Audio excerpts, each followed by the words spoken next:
I've been a trucker for close to 15 years now. This happened to me in 2017. I was driving an overnight haul through the Mojave Desert in California, headed for a destination in Arizona. I think I was delivering appliances. I don't really remember. It was pitch black, darkness in every direction. The headlights on my semi were really dim at the time, and I'd been putting off getting them fixed forever. Usually I couldn't tell the difference, but since there were basically no other cars on the road, it was much more obvious. I remember having to strain my eyes every few minutes to make out the road in the distance. That could have been a horror story in of itself. I was debating ping over for a couple hours and waiting for sunrise, but I didn't want to waste my time. I desperately needed the money at the time, so I kept driving even though it wasn't fully safe. I figured since it was basically a straight line, it would be okay. I think it was about an hour before sunrise when I saw something approaching fast in the distance. Worried about hitting an animal, I slammed on the brakes as my truck screeched to a stop. I realized what was in front of me, a car with its hazards on. The weird thing was that it was in the exact middle of the road, like literally on the double yellow. What was even weirder was that the passenger door was wide open. My truck stopped maybe a foot before hitting it. Not to toot my own horn, but I'm a pretty fearless guy and I know my way around a bar fight. Because of this, I wasn't really scared when I saw the car. I was more curious than anything. I thought maybe someone needed a jump or something, so I reversed the semi and pulled over. I thought about throwing some flares down, but decided against it, since I hadn't seen a single other car on the road besides this one. I got out of my truck and made my way over to the car. It was a warm, still night. I remember thinking how strange it was that there was almost no wind. It was also really quiet that night. The faint click of the hazards was the only sound in what felt like the entire desert. I got a little closer to the car. I vividly remember that it was a new-looking red Ford Fusion. I approached the car a little cautiously. Like I said, the passenger door was wide open. I walked around the car and stopped in my tracks. It was completely empty. I made sure of it to check in the back seat and anywhere someone might be laying down. There was literally no one inside. All of a sudden, I was much less sure about the situation. I was expecting someone to need help of some sort, maybe even someone who took a nap in a really dumb spot. I certainly wasn't expecting this, though the car was literally empty. I cast a few glances over my shoulder, feeling a lot more uneasy now. I kept whipping my head around, looking in every direction. I felt like someone was going to charge me or something. The problem was it was so dark that I couldn't see that far in front of me, except for what was lit up by my truck's headlights. It was eerie. I waited a while longer, thinking about getting back in my truck and forgetting about this whole thing. Someone was out there somewhere. Against my better judgment, I decided to keep investigating. I looked inside the car, but everything seemed completely normal. The key was even in the ignition, although the engine was turned off. I got back out of the car and made my way over to the trunk. Might as well have a look. I figured. I went to open it, but it wouldn't budge. Locked. I grabbed the key out of the ignition and unlocked the trunk. Still, though, the thing wouldn't budge. It was jammed from the inside. Somehow I opened the back door and tried getting at the trunk through the back seat. To my surprise, it actually opened. There were 3 squish garbage bags back there, along with a rope that was tying the trunk closed. I remember glancing one more time over my shoulder before reaching for them. The coast was clear. I must have been within 5 in from one of the bags when the loudest gunshot I've ever heard rang out into the night. I slammed my head on the roof of the car in shock. I didn't even think. I threw the keys on the front seat and got out of the car as fast as I could. As I was climbing into my semi, I heard a grungy voice yelling in the distance. He yelled, "Hey!" a bunch of times, and his voice seemed to be quickly approaching. I scrambled into the semi and turned it on. I threw it in gear as fast as I could. I remember cursing a bunch of times as the engine initially stalled, and that's when I saw it as my truck began pulling out. I saw a person standing at the trunk of the car. It was a short, husky guy with red hair.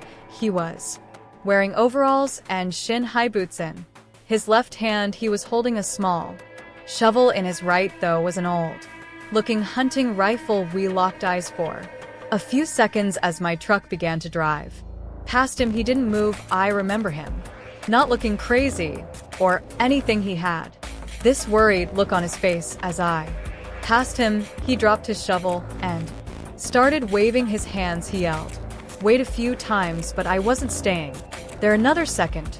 As I drove away, I watched in the rearview mirror as he ran after my truck for a few seconds before sprinting back to his car. It was clear he wanted me to stop, but there was absolutely no way I was going to do that. I stepped on it, pushing the semi much faster than I should have. I drove for like 5 minutes and started to think I was in the clear, but then I saw headlights fast approaching behind me. I remember feeling more scared than I've ever felt in my entire life. I called the police and told them what happened to the best of my ability. That's when the car was basically right on my tail. It started honking like crazy at me. I honestly didn't know what to do, so I just kept driving, praying to God he wouldn't try and ram me. After like 15 minutes of this, he cut in front of me and hit his brakes, forcing me to slow down. I was just about to crash into him when finally some flashing police lights appeared ahead. The Ford veered off to the right and sped into the desert, disappearing from sight. I pulled over and waited for the officer to show up. I frantically told him what had happened, but the useless cop decided to get a report from me rather than chase the guy down. I was so pissed about that. I told the guy like twice that he could probably catch up to him if he left now. The cop told me not to worry and that they do a thorough search as soon as backup arrived. He sent me on my way and said they'd call me if they ever had an update for me. They never did. None of my buddies have a story this crazy, and I've told it more times than I can count. I know what you're probably thinking. That guy was definitely burying bodies. That doesn't really explain why he had such a small shovel or why he tried to follow me. The bags in his trunk were also too small for that, although some of my buddies think he might have done some dismembering. For my own sanity, I like to think that he was burying some other kind of animal, maybe putting a diseased dog out of its misery or some dangerous snakes. I really have no idea. Either way, I've never been totally comfortable driving through deserts late at night after this experience.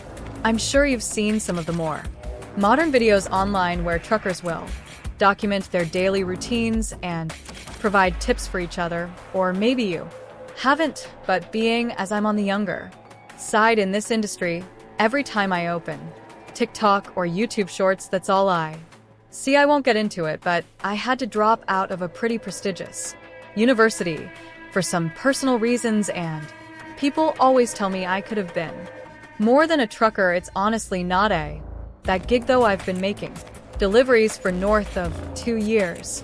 Obviously, the only strenuous part of the job is the long hours. You can never truly gauge how the isolation will affect you without experiencing it firsthand. My only advice would be to make peace with whatever demons might be lurking in your subconscious, because they'll definitely eat at your brain in the lonely hours. That's what happened to me. Anyway, this happened to me 3 months after getting employed by my first company. I was basically as new in this trade as one could get. I was driving from southern New Jersey to Lafayette, Indiana, a 12-hour drive. 12 hours driving might not seem that crazy, but factor in the fact that I just completed an 8-hour trip, and that should put things into perspective. I wanted to get deliveries done as quickly as possible, so I opted to drive through the night I'd get to Lafayette just before 300. Things were going smoothly there. Were virtually no other cars on the road. So I was able to push the send me a little faster than normal about halfway. Through the drive, I remember reaching down at the center console to chug a Red Bull, but there weren't any. Of course, I had forgotten to restock my truck after completing my previous delivery. After slapping my dashboard a few times, I groaned in frustration, knowing I'd have to stop somewhere. There was nothing I hated more than having to make stops during my drives. I might be unique in this, but I always get exponentially more tired when my vehicle is immobile, even if I'm only stopped for like 20 seconds. After glancing up at the navigation, I figured I had no choice, either fall asleep on the road or stop and get an energy drink. In my brain, those options were pretty much equivalent. Reluctantly, I pulled into the first service stop I saw. I had literally no clue where I was, probably somewhere in Ohio. At this point, too late, I realized this wasn't actually a service stop. It was what looked like an abandoned gas station and a repurposed convenience store. Not sure if there's any better way to describe it. Either way, it looked like there was another quick stop store not far up the road, so I figured I'd go there. If anything, I parked the semi and made my way over to the first convenience store. To be completely honest, I was expecting one of two things to happen. Either the place would be open or the door would be locked. You can imagine my surprise then when the door swung open into a pitch-black store. I looked around, hoping maybe I'd get lucky, and there would be a drink or snack left behind. Just before I was about to turn around, my eyes adjusted to the darkness, and I picked up on a faint glow emanating from the corner of the room. I made my way over to it, and the glow turned out to be coming from a back room of some sort. Curiosity got the better of me, and I opened the door slowly. To my pleasant surprise, there was a plugged-in refrigerator against the wall. Eagerly, I opened the door, but found nothing. Literally nothing. The shelves had literally been removed, like the whole appliance had been gutted. As I was shutting the door, I was 90% certain I heard a clatter from the main room, like something hitting the floor. I froze for a good 10 seconds. Had I imagined it? There was no way. Quietly, I walked back into the main room and looked around. Nothing. Part of me wanted to keep investigating. I didn't have time for this, though. I walked out the entrance door and basically jogged to the other shop. It was open, thank God. I paid for my drink and made it back to my truck. Something about this whole stop felt wrong. I needed to get back on the road as soon as possible. I took one last glance at the abandoned store and noticed the door was now open. I was 100% positive I had shut it behind me. It wasn't my job to figure out what was going on here, though, so I started the engine and merged my semi back onto the highway. The caffeine started kicking in and snapped me out of my tired haze pretty quickly. My mind began to wander, and I started thinking about how bizarre that whole thing had actually been. I guess a squatter or an abandoned building wasn't the strangest thing in the world, but my brain couldn't explain that refrigerator. No matter what theory I thought of, I tried to forget about it and kept driving. It was then that I started noticing weird movements in the curtain behind me. Sweat started dripping down my forehead. I watched in the rearview mirror as the curtain seemed to billow and move, even though I didn't have the air on. I thought the worst. There was someone in my truck. I didn't have any weapons on me or anything, so I discreetly punched in the nearest police station on my phone. The drive there was the most tense and horrifying 20 minutes of my life. I kept imagining that person reaching out to grab me or trying to crash my truck. Finally, I approached the police station. I stopped the semi as close as I possibly could get and basically ran over to the police station. In seconds, my truck was surrounded by police, and after I opened the back, what I saw will stay with me for life. The police pulled out 3 homeless-looking people, two men and one woman they were, wearing rags and were wrapped in nasty looking blankets. One of the men was armed with two switchblades. All three of them refused to talk but stared menacingly at me as they were getting cuffed. I have no idea what they wanted. I don't think I'll ever know. Music.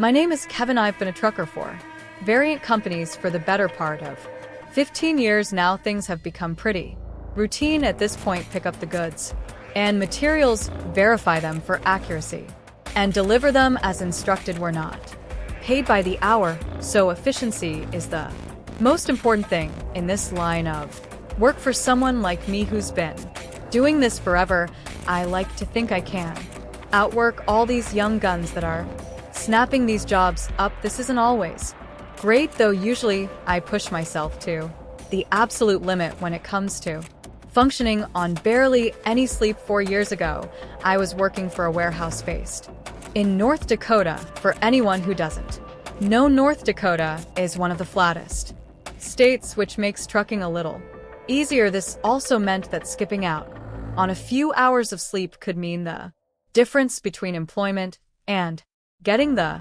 sack. It was a chilly Tuesday morning in May. The beginning of the week meant that more loads needed to be shipped, which meant more work for me. I wanted to can it all out in one shot, so I traced my route into Montana, accordingly planning on not stopping even once to sleep. I hit the road a few hours after lunch, expecting to reach my destination very early. The next morning, I pushed the semi as much as possible, doing maybe a couple over the speed limit. It was getting late, and I remember rubbing the crust from my eyelids as the clock ticked past midnight. I was having trouble keeping my eyes open, but I only had about an hour left in this drive, so I gritted my teeth and kept going. My buddy Tristan, who was also a trucker, introduced me to smelling salts when I first started out. If you don't know, smelling salts are basically some kind of crystals in a little bottle. One sniff and you're wide awake. You had to be careful, though. Too many backtack uses could be dangerous, or at least that's what Tristan told me. They burn your nose a little bit, but whenever I needed a boost, I'd reach for the smelling salts first. This was one of those times. I took a big whiff and shot my head back, my reflexes taking over. I felt the adrenaline course through my body, and I hoped the feeling would last the rest of the drive. A half-hour shot by, and I was really struggling. I felt myself start to doze off, and the blare of my truck drifting into the shoulder jolted me awake. This was getting dangerous. I thought I had to pull off. I was all alone on the highway, but there was nowhere to pull off. There was just woods on either side of me. I slowed the truck down, searching desperately for somewhere to pull over at this low speed. My headlights pierced through the darkness, and I was able to see a lot more. As I looked around, I saw something that confused me. There was a purple dress lying in the middle of the road. What the hell? I thought, rubbing my eyes. Was I hallucinating? I blinked like 6 times just to make sure I wasn't going crazy. It was real. I approached the dress with my truck and stared at it as I rolled by. In hindsight, this should have been more of a red flag, but I think I was just too exhausted to process what was going on. About 200 or so yards away, I passed a pair of shoes. Now I was starting to freak out. What the hell was going on? I passed the shoes, praying to God there would be a place to pull off. Soon my old man David was a super religious guy, so I clutched his old cross and hoped he would come through for me. A little further up the road, I saw a bunch more random clothing, some of which looked like little kids' clothing.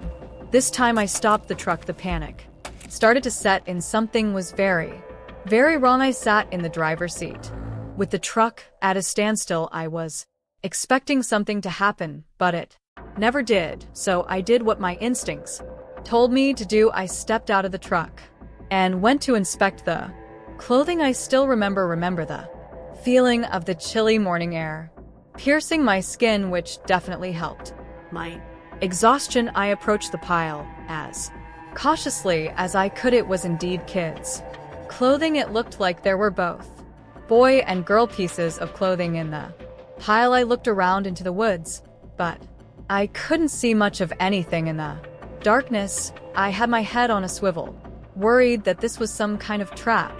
I decided it was not my business to figure out what was going on, so I made my way back to my truck. Just then, I heard a crunch from the left. I whipped around trying to see what was there. I stood there waiting to hear another sound. After about 30 seconds, there was another crunch, but this time from the opposite side of the road. My survival instincts kicked in and I sprinted towards the truck. I jumped into the front seat, but just before I slammed the door, I heard a child scream ring out. I froze, my heart bursting out of my chest.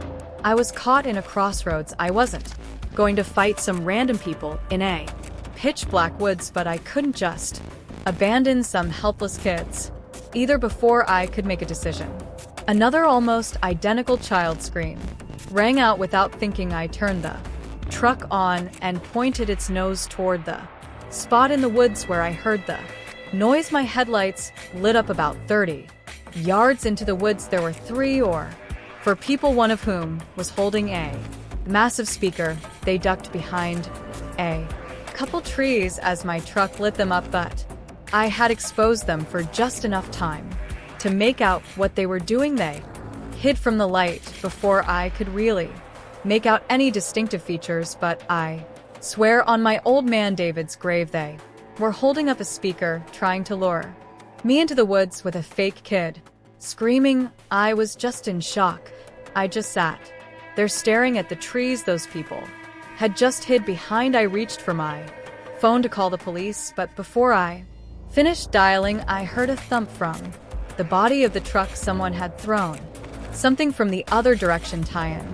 I was done. I turned back to face the road and slammed on the gas as I sped off. I could make out a person on the other side of the road. He shouted something I couldn't understand before launching something at the truck that cracked the glass of my passenger side window. I drove the final hour in silence.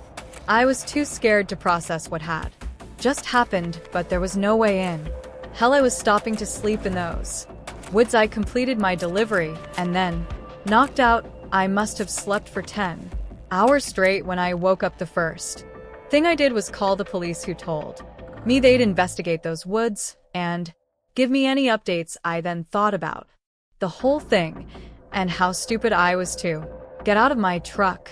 I should have just minded my own business, but the thought of some kids being kidnapped, or worse, was just too much for me to ignore. To this day, I still have no idea what those people were trying to do. I don't know why they didn't just rush me when they had the chance, or what they were planning to do to me if I ran out in the woods after the kids screaming and all.